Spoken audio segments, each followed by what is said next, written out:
And you're on. In the name of God, the gracious, the merciful, we give him praise and thanks for his mercy and his goodness to the human family. If all the trees upon the earth were pens to write with, and if all the oceans were ink, and then another 7 oceans to add to its supply, the writing would still not be enough to explain the glory of God, for he's the exalted, all-powerful, all-wise. We confide in no other in our time of need, and we praise no other in our good fortune. He is one.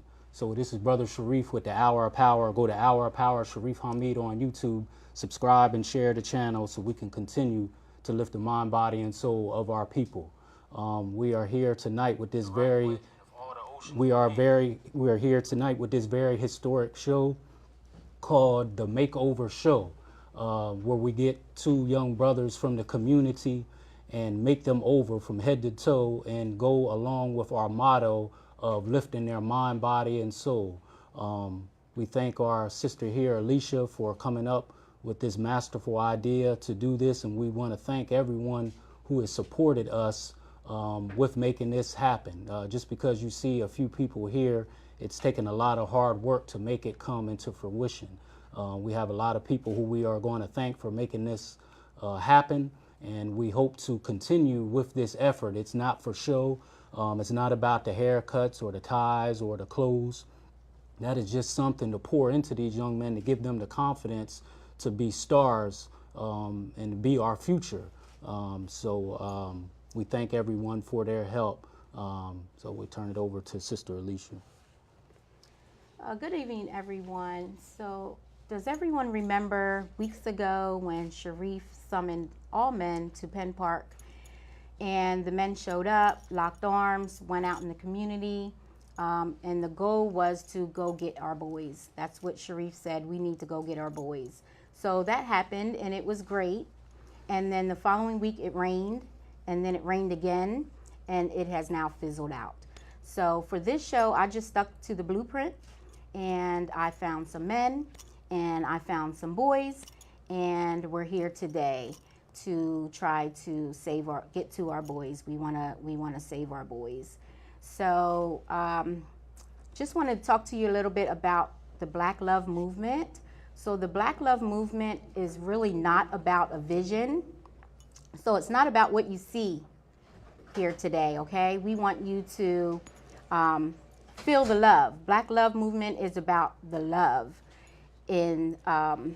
So what you see, we just want you to feel the love. Everybody wants love. Everybody wants to be loved. And that's all I really wanted to say. So at this time, we're going to have Imari and Mahaya. Thank you.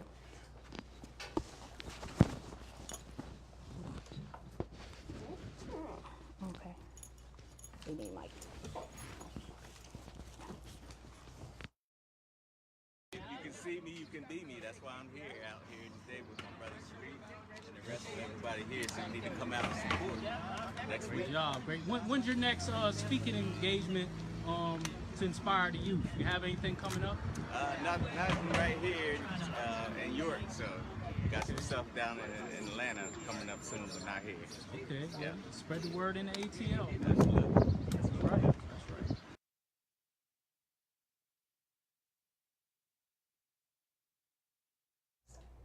Not yet. Go. Okay, you're ready. Ready? I'm not good at this. What are you missing? I'm awesome at this. You're on the right track. I give up. Use some of the strategies we've learned. This is too hard. This may take some time and effort. I can't make this any better. You can always improve, so you keep trying. I just can't do math. You're going to train your brain in math. I made a mistake. Mistakes help you learn better. You're so smart. I will never be that smart. You're going to figure out how I do it, so you can try it. It's good enough. Is it really your best work? Plain A didn't work. Good thing the alphabet has 25 more letters. Right. So that was called What Can I Say to Myself? So in case you haven't picked it up, she was kind of negative thinking and Mahaya was more positively thinking. So we were trying to tell her not to think negatively, and if you start to have negative thoughts, fix your thinking and do what Mahaya did. Good job. Give the queens a hand. Yeah. Okay, next we're going to have Mahaya and Nasaya. Okay, you can go sit down. Okay, good job. It's your time to shine. You know, we're trying to give you guys the opportunity to share your words and share your views, and the time is now. We want to hear your voice. A lot of people are saying that, well, before you guys were supposed to be seen and not heard, but times are changing. You gotta be seen and heard at the same time. You gotta speak up. Yes, you guys gotta tell us what you need, and let us be the ones that can give it to you. You know, you guys want to do different things. Let's provide that stuff for you guys. It's your chance to shine. We're giving you all the platforms, all the foundation that you guys need to get to the next step where you need to be at. So we're out here working for you guys, and come talk to us. So let us know. Next we'll have Mahaya and Nasaya. Mahaya is going to represent wealth, and Nasaya is going to represent average. Okay? Wealthy, wealthy. Do I read daily? I watch TV daily. I set goals. I never set goals. I say compliments. I criticize. I embrace challenge. I fear challenge. I forgive. I hold grudges. I talk about ideas. I talk about people. I take responsibility for their food. I blame others for their failures. Next. Is that it? Take responsibility. Okay, good job. Good job. Wealthy versus average. Okay. Okay, you can unmic. We're giving the women the table there. Tito. What we're going to do, we're going to work together, and we're going to get help to the people that need help, and we're going to get counseling like you were talking about earlier. I mean, there's a lot. I'm offering it for free. Yeah, one of the biggest things, one of the biggest problems that we have in the city is the lack of any kind of help. When somebody's murdered on your sidewalk, like I had happen, and like almost everybody here had happen, I mean, that's a trauma that doesn't go away. Exactly. Let alone some of the folks whose, family members got killed.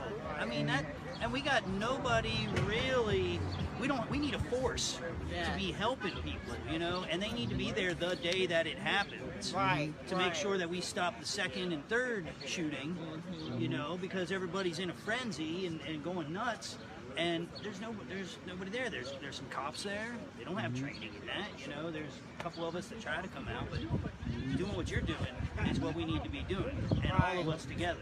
Right. They beat me, and I called you to save me, but you couldn't.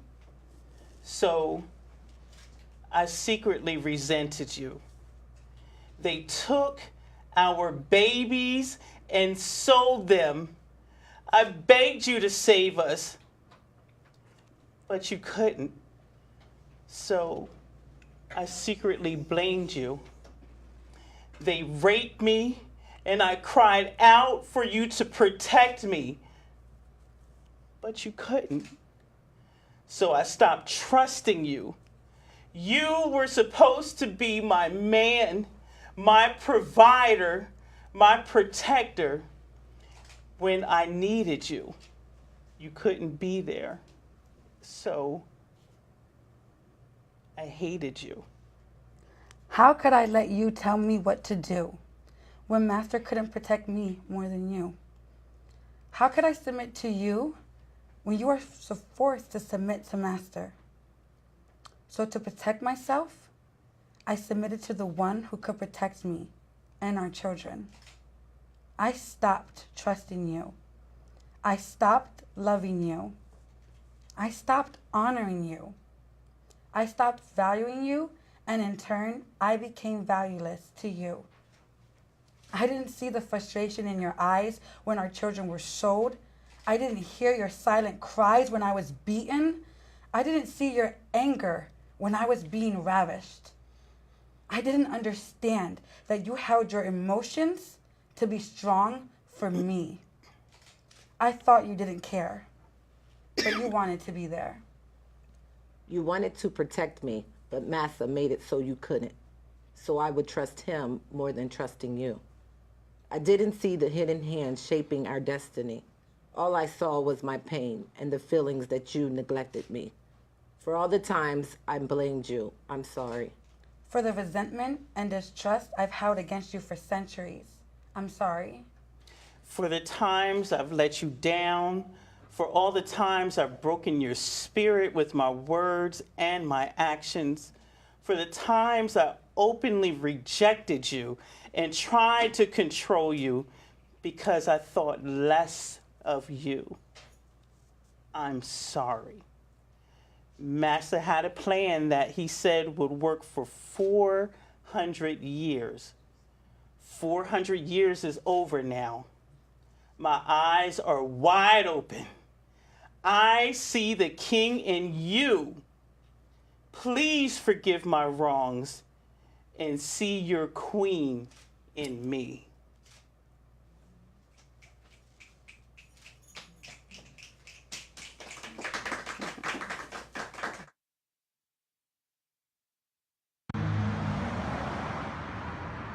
Okay, this is the Hour of Power with Brother Sharif. Go to Hour of Power, Sharif Hamid on YouTube, subscribe and share the channel so we can continue to lift the mind, body, and soul of our people. We are at Tony Orr's barbershop. We have our young man Isaiah in the chair right now. We get ready to make him over and turn him into a new young man. He's in the chair right now. We just give him props to Tony Orr and his barber Elgin for looking out for us and pouring into these young men. So right now we got Isaiah in the chair. We're gonna walk on in and watch him get made over. So we're stepping in right now.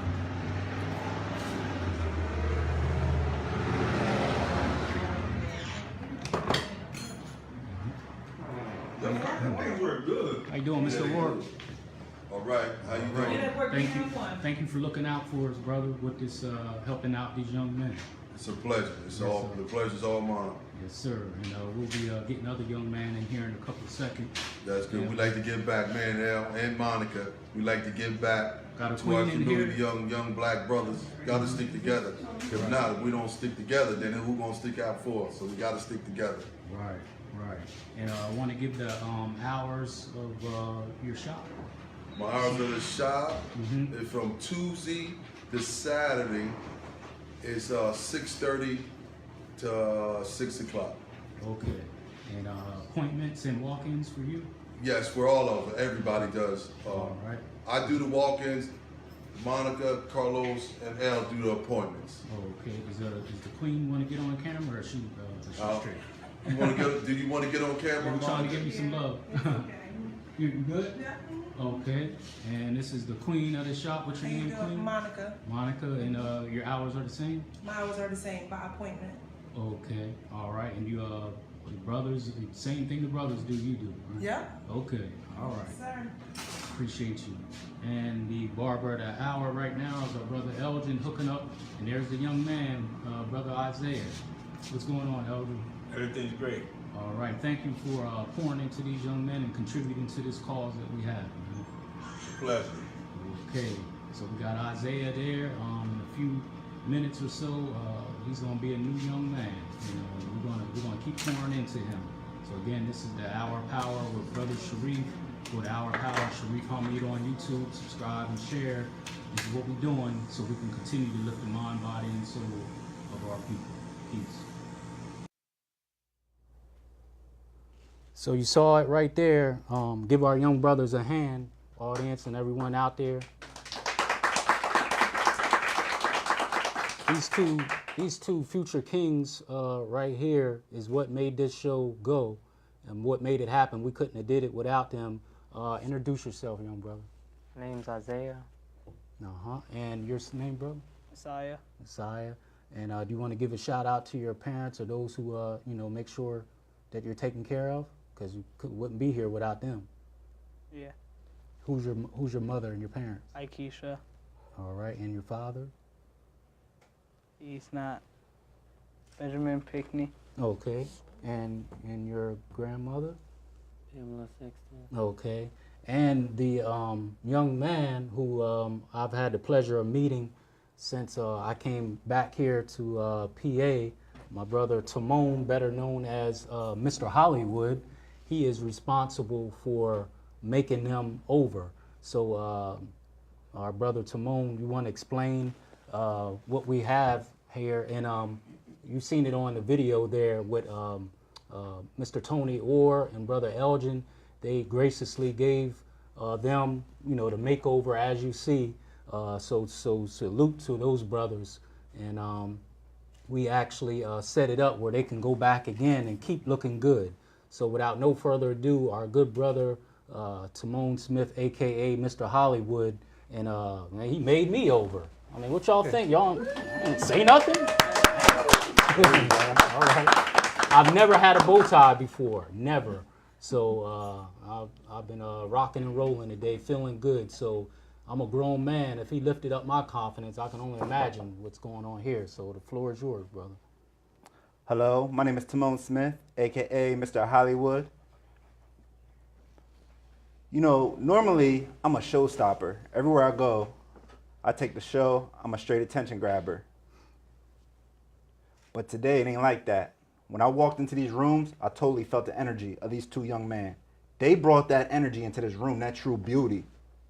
They already have that beauty inside of them.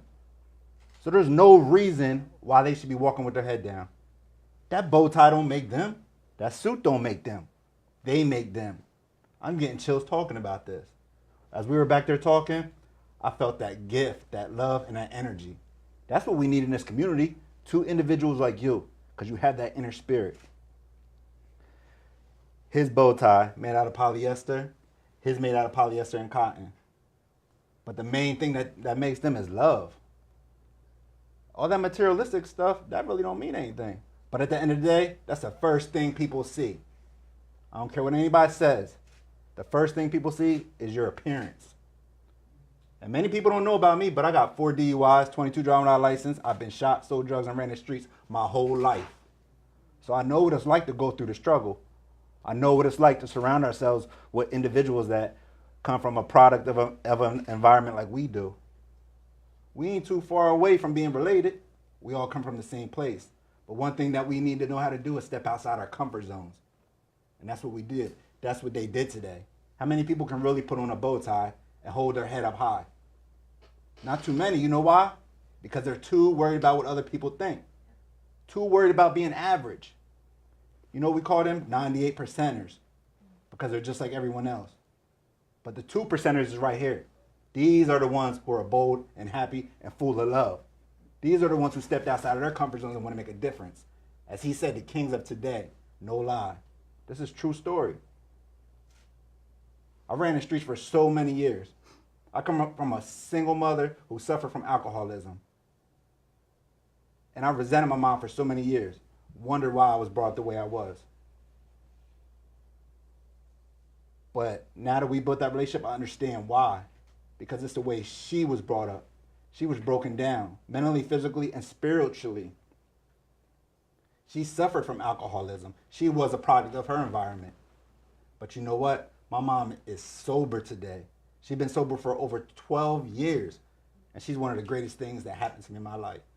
If it wasn't for me going through that struggle, I wouldn't be where I'm at today. I want to be an inspiration to these young gentlemen. I want to take these gentlemen under my wings and help them grow. I'm well known, I'm well connected. I surround myself with positive people, entrepreneurs, and millionaires. I wasn't always like that because I was too afraid. I didn't know how to step outside my comfort zone. But now it's no holds bars.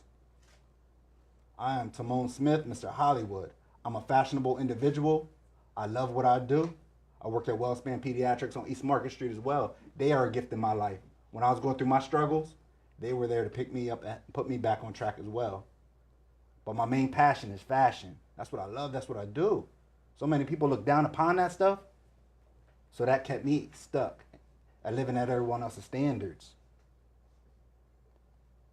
But I don't do that no more. I just be Timon. And when I'm Timon, I find a whole new circle. And that's what it's about, being unique, being different, being weird. That's what makes us grow. But man, the energy that the two of you brought into the room today, tell me a little bit about yourself. What's one thing you want to do when you grow up? Be a NASCAR driver. Why? Because I like how cars are fast, and I like how like the design. Wow. And remember what you told me about the smell, how you like the smell of motorcycles and gas and things like that. And there's nothing wrong with that. That's a passion that you have. It's like when people pick up a book or read online. So many people read books. Why? Because they like the feel of it and the smell of it. That's the one thing. That's one thing I don't get out of reading online. I can't get that feel and that smell. What about you? What you want to be when you grow up? I want to build stuff, like buildings. And you can do that. Why you want to build buildings? Because I like the design of buildings. What's holding like you? a business. What's holding you back from doing that? There's too many stuff that's going on. Like, give me an example. Like people getting shot and stuff like that. I know about that life. Like I said, I ran the streets, sold drugs, and I've been shot. And you know what? I only knew one thing, and that's how to go back to my environment, because I ain't know nothing else. But today, you ain't got to do that. Promise you that. You surrounded by so many wonderful individuals today. Brother Sharif, I was drawn to him from the first day that I met him. And you know what? I went there by myself. I had no direction. But I just walked down the street, and I was led to him into a building. Nick, photographer, wanted to do a Photoshop. Walking downtown. Once upon a time, I couldn't go anywhere without worrying about getting killed. Took me under the wing, helped me, mentored me.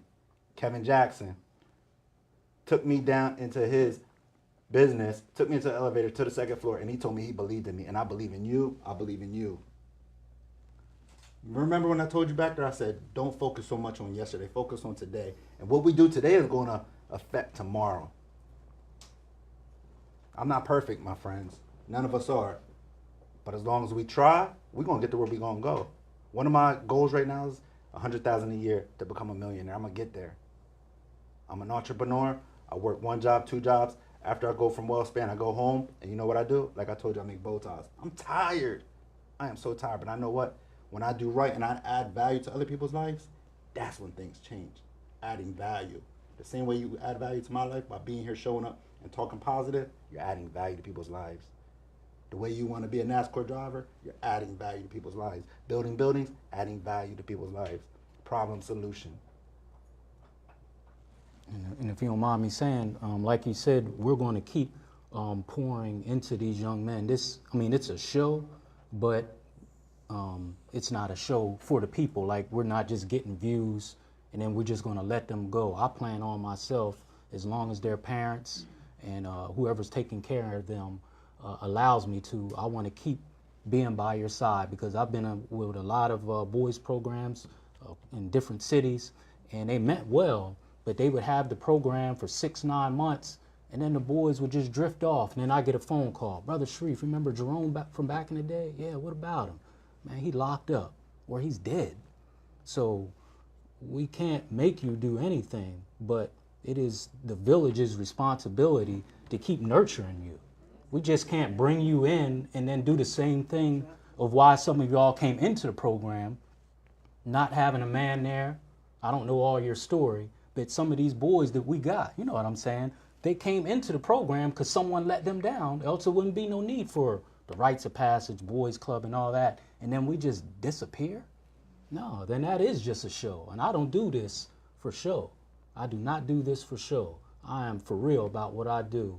And I'm for real about lifting the mind, body, and soul of our people, and especially our boys, because I'm investing in myself, because I can't follow my boys, meaning my blood boys, around everywhere they go. So if I pour into you, you will hopefully protect my boys when I can't be there for them, instead of looking at them as all those negative words that we refer to each other. hey, that's Brother Sharif's son. That's my brother.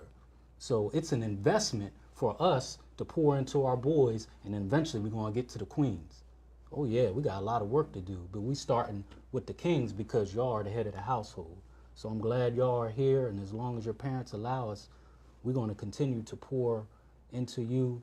If you need us, we're easy to reach, and we're going to make sure that you reach all those dreams that you talked about.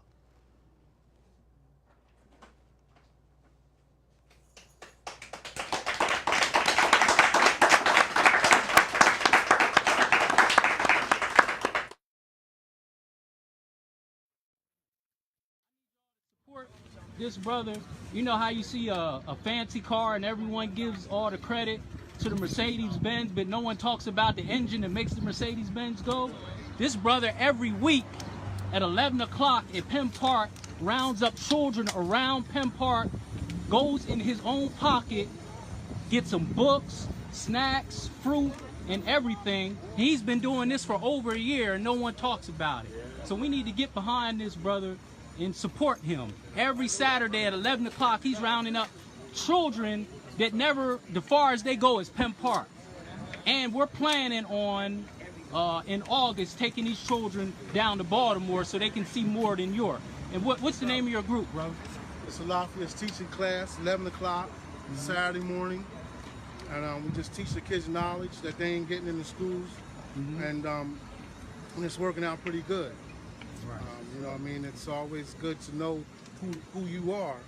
So, you know, when they do get into school and stuff like that, you know, they can feel better about themselves. You know, knowledge of self. Without knowledge of self, it's almost like you're just blind all the way through. So, you know what I mean? Respect, you know what I mean, for your help too, bro. For, you know what I mean? Putting things together with me too. And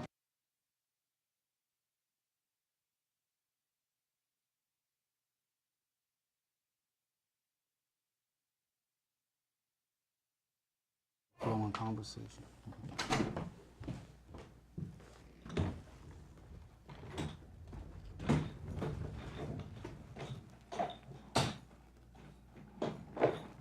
So we're back live with our two young men. Move in the middle here. Just want to get some feedback from you, young brothers, and ask you, you know, how you're feeling about all this, because this is about you and this is for you. Let me know from the time that when we first, you know, approached you, what were you thinking? Let's start out with that. When we first approached you, and be honest, what were you thinking when we first approached you about this idea? What was on your mind? I'm going on TV.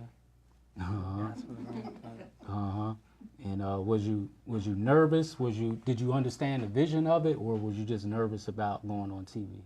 Nervous getting on TV. Okay. So how are you feeling now about from the time that I picked you up today? Because today was actually the first time that that I met you. And I'm sorry about that. I've just been so busy, my job, family and all that. I wanted to, connect with you before that. But it's from the time you met me, and then we spent some intimate time there at the barbershop. Tell me what was going through your mind once you got all edged up. And again, salute to Tony Orr and Brother Elgin at Tony Orr's barbershop. They didn't have to do that, and as soon as I approached them, they were all with it, and you got another time to go down there and see Mr. Elgin, and you got another time to go see Mr. Tony. So when we were down there at the barbershop, what were you thinking? How did you feel about everything? Good for real. How you like your haircut? I like it. You like it? Yeah. You like the look? Is this the first time you put a bow tie on? Nah, I put a bow tie on before, but not okay. these type of bow tie though. Right, it's cool, right? Yeah. When did you wear a bow tie? Because you're ahead of me, because I've never wore a bow tie before. I actually thought it was kind of corny. I thought it was for white guys or something. I don't know. But at like a wedding or something. At a wedding? Yeah. Mm-hmm. Did it lift your confidence when you put it on? Yeah. Mm-hmm. How about you, Messiah? From the time, what was you thinking when you were first approached by, I'm assuming, Sister Alicia, right? Now, I want to make it clear, this whole setup, as beautiful as it is and as much is it took these two young brothers, their parents, grandparents, and others. I mean, we got photographers here that we're going to thank. This was Sister Alicia's idea. I said it on my live podcast that I do with the Hour of Power, that I don't want no one going around coming up to me saying that this was your idea, meaning me. It took a lot of us to make this happen, but this was Sister Alicia's idea. She came to me about a month and a half ago, and I was with it, but this was her idea. She put this together, and it shows, you know, the value of our women. I don't know where we would be without them. What was going through your mind when you was first approached about, you know, the whole idea with the show? What did you think about it? I was thinking about same thing what he said TV, and also just being nervous. And also being dressed like this. Well, dressed like this, what do you mean by that? Like you're not used to it, or I'm used to it, but you're not used like, to it. Not like in front of TV. Not in front of TV. So you wore a bow tie before? No. Oh, okay. So this is your first time wearing a bow tie. And when Brother Timon, Mr. Hollywood, was dressing you up, did he explain to you about how, well, naturally it happens, because I saw it when I put mine on this morning, how you almost are forced to keep your head up and keep level. Did he explain the science of that? Yes. Can't put your head down, right? Right. And now you had saw me before. We had met before. You had came to one of my shows a couple weeks ago. What was the vibe that you got? And you could be honest when the time, because we spent some time at the barbershop. How did you feel at the barbershop? Did you feel welcome there at Tony Orr's barbershop? Yes. And you picked your haircut out of the book, right? What made you pick that haircut? You look sharp, man. Because I liked how it was. I thought you was gonna pick the Mohawk one, but you picked that one, and you got one more haircut. You can go down there again. You know, those are some good brothers there, and they had good conversation there. So I'm just glad that you two, you know, are feeling this. What are your thoughts with this new look? Is it going to change the way, I direct it toward you, Isaiah. Is it going to change your thinking moving forward, the new haircut, the look? How you think it's going to influence you going forward? Just how you carry yourself. Make me want to do positive things. Bingo. What positive things? Like, don't follow other people around, like in the streets and stuff like that. No need to be doing all that. Right. How has that been affecting you, hearing about, I almost hate to say it, brothers your age, in your peer group, either losing their life in the streets or losing their life to jail? Like, how does that affect you? What does it make you think? Just how life is. Just how life is. But this experience here, you said, is going to kind of influence you to stay away from that kind of activity. All right. Do you think you will say an encouraging word to someone else, or do you think you would just teach them through your actions of your new way of thinking that you're talking about? Teach them through the action. Through your action. Yeah, you seem to be kind of quiet, laid-back guy, but a lot of times you can teach without saying anything. Like my father, Sidney Howard, may he rest in peace, I would not be, not that I'm some superstar or something, but I wouldn't be where I'm at without him. He would teach me without even saying anything. My boys will tell you that to this day, I have shirts that are like 20 years old, older than you, 15, 20 years old, and people come up to me and say, man, that's a nice shirt. But the reason it's nice is because I just don't throw it on the floor. I put it on a hanger and hang it up. I hang up my pants and my shoes go in a shoebox. I learned that from my dad. And he never said, hey, hang up your shirt, put your shoes in the shoebox. He was teaching me just by his actions. So it sounds like that's going to be the direction you take to kind of help guide your peers. That's what you're saying? Great, great. How about you, Messiah? How is the violence in the streets and losing our youth that are your age, because you're in the 8th grade, right? And what grade are you in? Eighth. Eighth. So you guys will get ready to go into high school.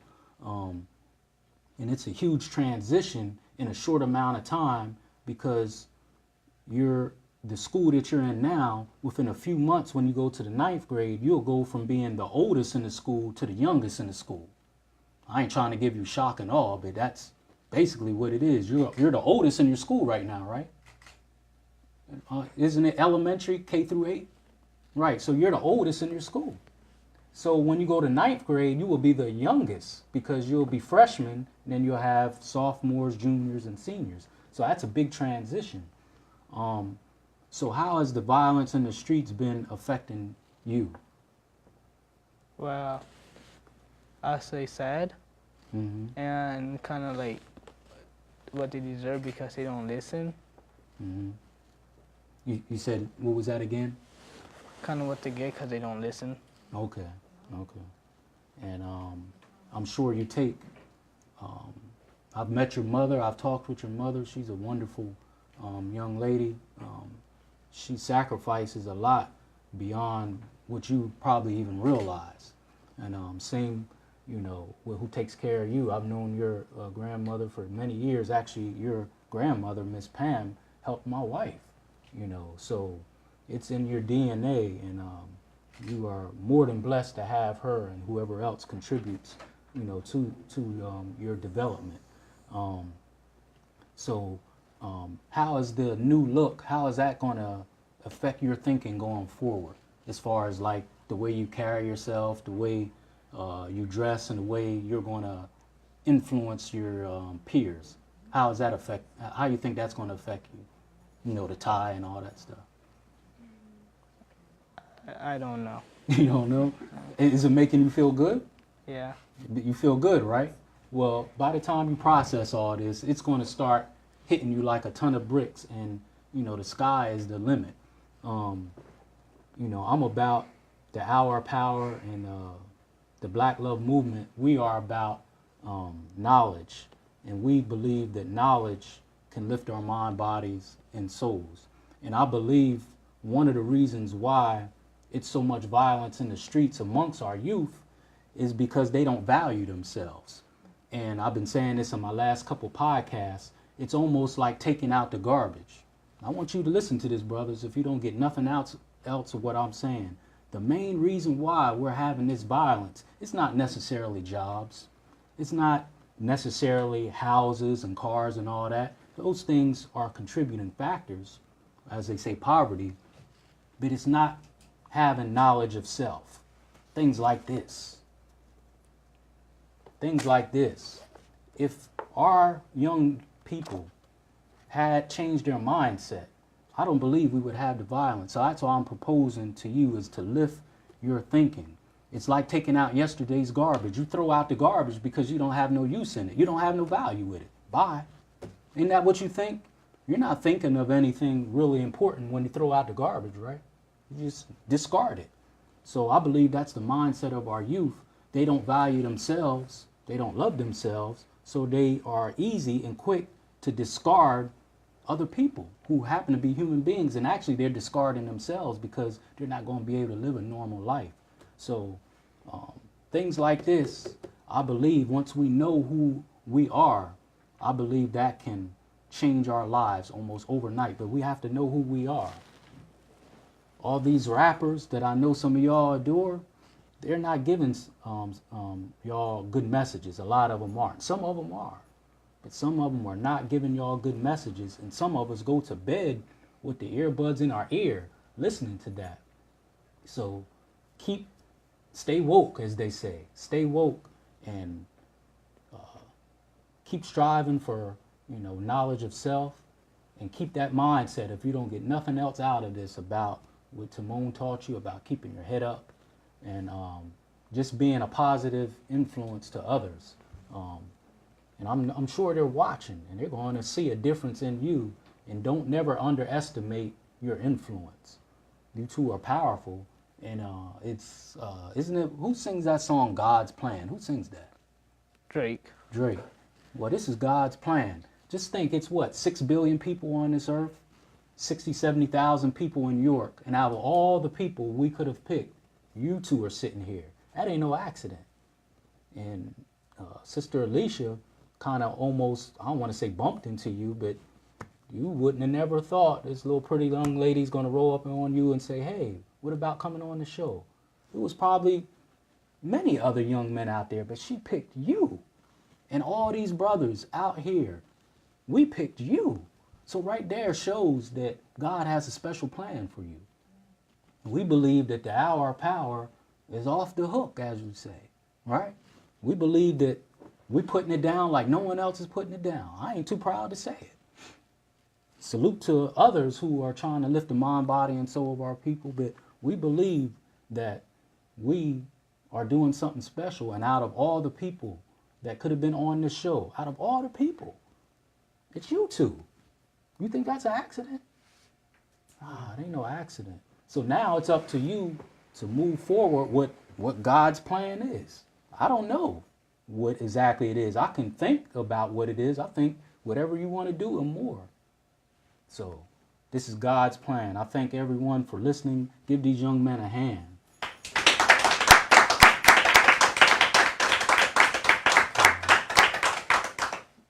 And we're going to move into our next segment.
I think I can feel it pretty much. I mean, checking in.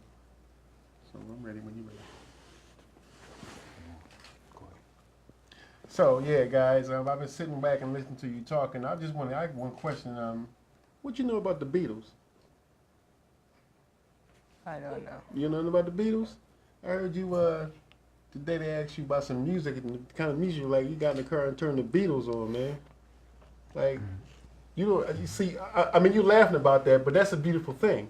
Because what it tells me about you is that you're not afraid to be able to step outside of your borders. And that's an important thing, whether you know it or not. Like, because most kids at age 13, you know, they want to hear trap music. They want to hear whatever is popular. I don't know very many 13-year-old brothers that get in the car and turn the Beatles on. Like, just like, you know, pick your music and you pick the Beatles. Like, really? Really? Okay, cool. So, you want to be an architect, you said, right? Mm-hmm. There was some very important things said today. I know you guys heard a lot of stuff, but there's some very important things said to you today, and I'm going to try to talk about the three things that I think are most important. Let's start with the word village. Did you understand what they meant when they said village? That it takes a village to raise people? Do you understand the village concept? Yeah, kind of. Kind of? How about you? No. No? Okay. So when I was young, I grew up in North Philadelphia. I grew up in my teens between 13, well, I was 13 years old, and back in Philly, back when I was 13, gang warring was popular. They had gangs in Philly, like literal gangs. They had like, you go 1 block, 5 blocks, there was a gang every 5 blocks. And we gang war, we fought each other. For whatever reason we did that. However, there were older people, older brothers around me who would not let me participate. They looked out for me. Teenage guys, older adults, and that was my village. Through my life, I can look back on my life and identify every person in my life who helped pat me back on the road to right when I was trying to go wrong. I'm telling you, I could name every one of them when I sit down. I'm 53 years old now. I know I look good, 52. Sorry. Thank you. But that word village is very important because what you have today, what you have developing around you today with Brother Sharif, myself, Timon, Sister Alicia, the ladies who came and talked to you today, is that you have the makings of a village. It's our job. When you want to do NASCAR, when you want to do architecture, if you say, I don't know how to get into it, you go to your village. You come to me and say, Nick, I really want to design stuff, and I'll show you how I design stuff. You see this right here? My dad gave me one of these when I was 13 years old. 13. And of course you don't know anything about Philly, but in the 70s in Philadelphia, they had a mayor named Rizzo. And he was not a kind man. A young man like myself who grew up in North Philly had to be confined to North Philly. This camera or that camera gave me access outside of my neighborhood. We had a saying in North Philly. It was live in the hood, die in the hood. We called it Cumberland County. I lived on Cumberland Street. It was Cumberland County. We had a saying, live in the hood, die in the hood. I said that to myself one time. I heard myself say it. I never said it again because I knew my mindset was outside of Cumberland County. I could go anywhere in Philly with my camera as a young man and get access. You like NASCAR? You like architecture? Do you draw a lot? No? You don't at all? Start drawing. Because that leads me to my next thing. You like cars? Do you work on cars? Do you know any mechanics? No? No problem. But check this right here out. This brings me to my next thing. You only do what well is your passion, right? You might want to be a NASCAR driver today. When I was 13, I wanted to be an airline pilot. You might want to be an architect today, but I'm going to tell you right now, 2 years from now, you're going to be doing something else. You might be doing something else. You might find another passion. I grew up with a guy named Derry, and I liked cars when I was little. We had a little league. It was slot cars. You ever seen a slot car before? Those little Tyco racetrack cars? We had a 4-lane track in the neighborhood. We would get together. Everybody had cars. We would get together, and we would race cars, and we would, the fastest car who won took the other guy's car. So we would lose our cars like daily. One kid in the block named, I'll never forget this guy. His name is Derry Curley. All he talked about was trains all day long. Train this, train that. Look at that train. We lived like 3 blocks from a major train station. He'd be down there every day saying hi to the conductor. He knew all the conductors by name, right? Till this day, Derry Curley is a train conductor with Amtrak. You know where my little airplane thing went? Nowhere. In fact, he tricked me out of a train that I had that is probably now about a couple $1,000, and I'm pissed about that because he gave me a little car for it, and it was a little iron horse train, and he suckered me into giving him that train. Like, I lost like thousands of dollars on that train. I'm mad to this day. Like, seriously, right? So you only do good what is your passion. If you're passionate about cars, if you're passionate about architecture, get you a book. Every day, sketch in your book. Start collecting rulers. Start collecting what it is you want to do. If you know a mechanic, go sit around a mechanic. Teach me about cars. He'll start you off changing tires, changing oil. Next thing you know, you be doing transmission. Next thing you know, you be doing, the electrical work. Next thing you know, you will be a mechanic. Right? So as I sit here as an individual who most people in my life has always told me I would never accomplish nothing. I had an 8th grade teacher that literally told me, you will never be nothing in life, Nick, nothing. I've taught for 17 years with no college degree. I'm teaching now with no college degree. I have my own business, a technology business, with no business background because I put myself in the way. I found out what my passion was and what I liked. I didn't know I was if you go back to North Philly right now on Common Street and ask them about, do you know, well, they called me Big Nick back then. Do you know Big Nick? Yeah. They'll tell you about me. They'll never say he was a nerd. And that's exactly what I am. It took me till I was 35 years old to figure out I'm a whole nerd. A whole nerd. You can sit me down in any, I'm telling you, I could go anywhere and people with degrees who've been in school for years and talk to them on whatever level they want to talk about on technology. I can do it.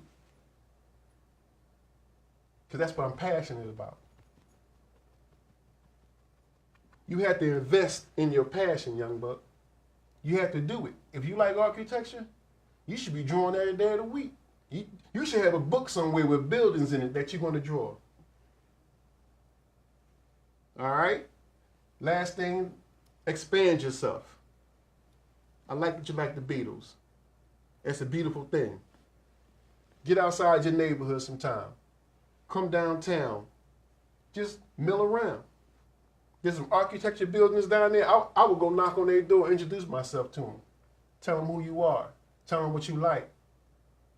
Tell them, do you need any help around the building? I'll put out your trash for you if you show me.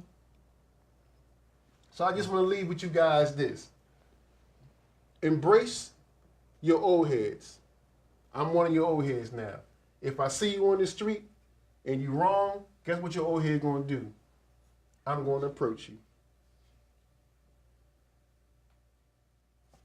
Just like that. Embrace your passion and expand yourself. Do something new. My man's in Philly. I love him to death, but when it came time for me to walk away from him, I had no problem doing that. When I need to escape, I got my camera and I left. Hooked up with them later. And I just want to leave you with that today. You now have a family. You now have people that's concerned about you. So take advantage of that. All right? Thank you. Thank you. Thank you, Nick.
Ready?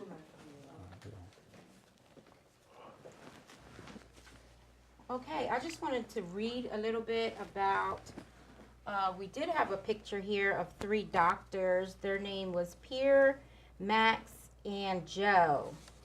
So one used to sell drugs on the street of New Orleans. Another grew up in Chicago with 2 drug addicted. And the third survived the streets of New York and Washington, D.C. where he once stared down the barrel of a gun.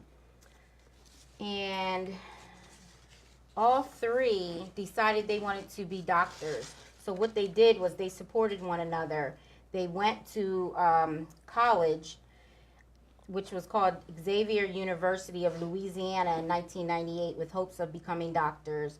Black men make up a small percentage of doctors in America, and they knew that getting through college and medical school wouldn't be easy. However, they all went and graduated. I like their shirts here because the one shirt says change the game, the next shirt says do it for the culture, and the third shirt says America loves freedom of speech. What's it say? Until a black man says it. So I just wanted to show you this picture of these three young men. They are successful today, and I believe you guys can do it. And peep the bow ties. They got bow ties on. I like that. So with that being said, that's the end of our show, and I just wanted to give everyone a thank you card. So if I call your name, if you can just get your card. Isaiah, you can get up. Akeisha. Carry that. Easy with it. Just stand right here with me or up there. Akeisha, his mother. Messiah, stand up with us. Timon, Nick. Thank you. You're welcome. Thank you so much. Man of the hour, Sharif. Come get your card. Juanita.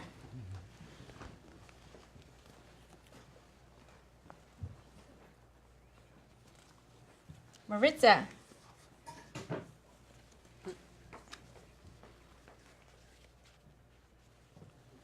you are. I'm sorry.